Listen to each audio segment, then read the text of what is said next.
Hey, good evening, Tejo. How are you? I'm good, thank you. Well, thank you for coming. I haven't seen you in a couple weeks. Thanks for coming back. So nice to see you. Nice to see you too. Well, I'm a little surprised because I've been seeing you for almost over a year, and you were doing so well.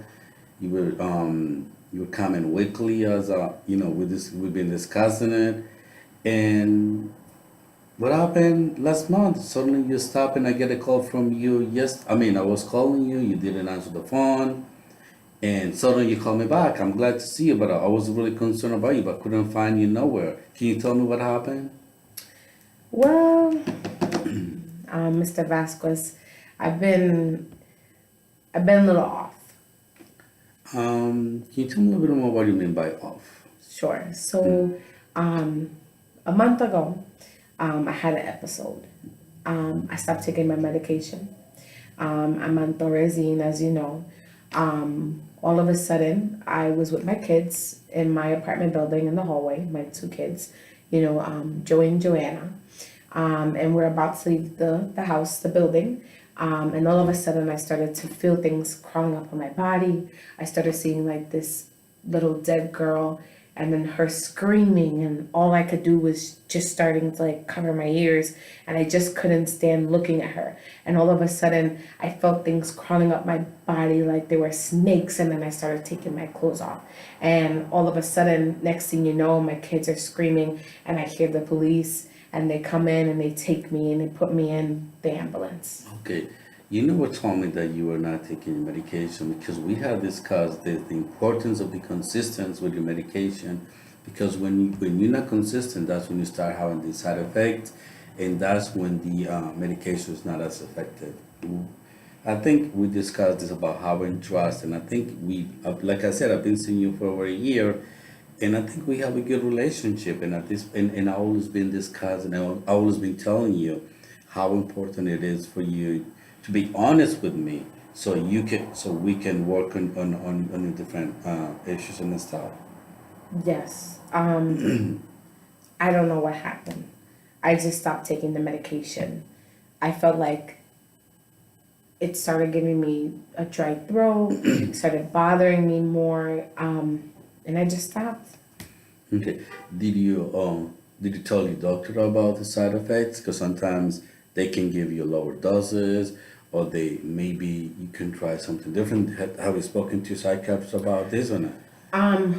Not really. Okay. Why have you spoken to your psychiatrist about this? Because every time I tried to make an appointment, they were busy, there wasn't anything available, and I got desperate and I didn't say anything. Did you try reaching out to the mental health clinic? Sometimes they have a staff on call. Um, yeah, that's one place I can think of, the mental health clinic. 'Cause sometimes they can take people off the street. Did you try it or you didn't? No. Okay, so excuse me, tell me what happened with the children? Well, um, Joe and Joanna are really scared. They got scared during that time, and Children's Services took them away again. Okay, are they in foster care or they are with a relative? They're with a relative right now. They're with my dad. Oh, okay. What about the father? I'm not sure where he is. Mm. You Oh, know how we've talked about that. okay. So you don't have his information still or anything, so you were not able to provide that information to Children's Services. I do have a phone number for him, Mm-hmm. and I did provide that to them, so I'm hoping they Okay. can get him, but it doesn't seem that he wants to be in the kid's life. Okay. How long were you in the hospital? How long were you in the hospital? How long I was with him? No, in the hospital. In the hospital, I'm Yeah. sorry. In the hospital, I was there for about a week. Okay. And I know that I've been calling you, it went straight to voicemail. Um, why took you this long to reach out back to me? I mean, I'm very happy to see you. Don't get me wrong. I'm extremely excited, and I'm happy that you're doing well, that you're doing better. But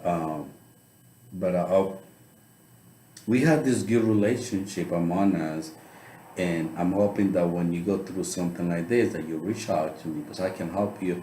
I can give you information on what to do, maybe refer it to a support group or something, so this doesn't happen again. I agree. So have you been taking your medication or what? I have. I have, and I'm feeling so much better. Okay. Now, I know that you were diagnosed when you were about 20 years old. Yes. Have you been consistent with your medication in the past? Or some, Not really. As you know that we've talked about before, I haven't been. I was a little younger.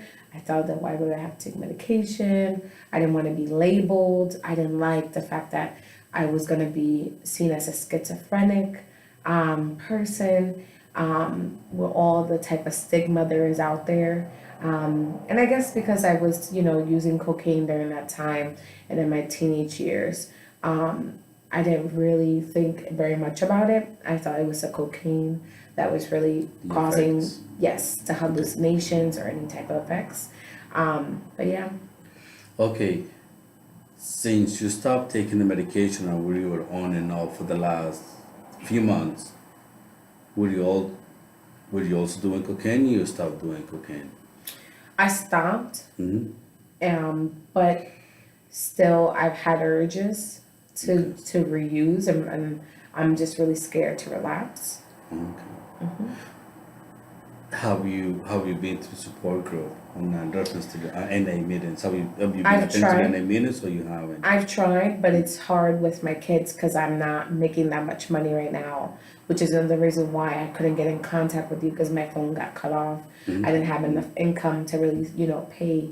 And I had to pay my rent. I had a lot of things. And, with two kids, it's not easy when you're a single mother. So I have no daycare, nobody to really take care of them for me to go out to NA groups because the NA groups that are available in my area seem to only be in the evening times. So it's been very difficult to really go. Okay. Now I know that a few months ago we ran into the situation that the word concern. Well, your doctor had concerns that you were not taking your medication. You were saying you're taking your medication, or you were getting the refills, and I ask you this and you deny it. Have you been selling? And I'm not attacking you. I'm not by any means. And I know you disclosed that before, when you were younger, you were selling your pills to people on the street to make money out of it. And I know you just mentioned that financially you've been struggling because you have to deal with your two kids. You don't make that much money.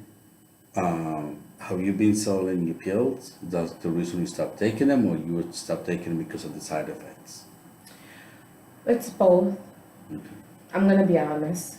It's both. That's good. That's what we need to be honest. That's what we're here for. Yes. I sold my medication because I really needed the money. But it's also because of the side effects too, and it's just been hard to get in contact with a psychiatrist. But I know it's wrong what I'm doing because I should be on the medication. Not only that it should be in your medication, but also you could get in trouble with the law because it's illegal to sell medication. Yes. If someone takes this medication and something happens to them, they can prosecute because whatever happens to them, you're liable. So there's something that we need to keep discussing in your sessions about avoiding this and how maybe find resources in the community that could assist you caring for your kids. And so, because that's one thing that I really want you to stop. You're playing with fire. I mean, you're playing with fire when you're not taking your medication, but when you're selling it, it's even worse because, like I said, it could put in a really bad situation. Something could have happened to the person, and they're gonna come after you. Because after all, it's control meds. You do your refills every month, and that's why they don't give you extra medication when you run out of it. And I know that in the past, they had concern that you have called the pharmacy, because you have lost your medication, but they were scared that maybe you were selling it or something. So you just gotta be very careful. So how often do you see your children? So I've been seeing them 3 times a week. Okay. So they granted me visits. I can actually have more than that because it's in my father's home, so it's only supervised by him. Visitation. Yes, exactly. Okay. What about your job? Did you lose your job? Were you able to go back to work? I was able to go back to work. Okay. You know, they understand my situation. Right now, I'm working part time in a school. I'm trying to, you know, with maintenance and cleaning. So I'm trying to see where I go from there. Okay. What about DNA meetings? Have you been going through DNA meetings? Yes. Okay. How do you feel after going back to the DNA meetings? Do you think that it helps you? Doesn't help you? I think it does because I have some place and people, you know, there that will be able to support me, and just hearing their stories about how, you know, how long they've been clean and sober, it really brings up my spirit and helps me really like go forward. Okay. So this is what we're gonna plan. Um, I know you're saying that you don't have a lot of time because now you're working part time, you're going to school, you're doing your name meetings, and you're now visiting your children. But I'm willing to see you on the weekends because I really want to do my best to see you, minimum one time every week. But I would love to see you twice a week, I at think least until you think you feel better, until you go back and your medication is working and all the stuff. Because I know that a children's service is gonna come, they're gonna ask for reports, and honestly, I won't be able to provide them with a good collateral if you're not coming to the session, if you're not attending to your night meetings, and like I said, I'm here to help you to so you can feel better, so you can get your children back, and I would like to get like you always want to. Anything else you want to tell me or something? no, Mr. Vasquez, thank you. I appreciate it. I agree too. I will be coming twice a week. Okay, sounds good. And like I said, please let me know.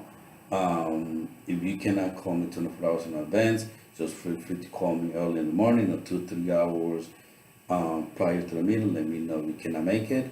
But if we had to change the times or whatever, we'll do whatever it has to be done so I can keep seeing you. Okay? Okay. So nice to see you again, Nice to Diego. see you too. And I'm glad you're doing better. Thank you so See much. you next Jose. week. See you next week. Thank you.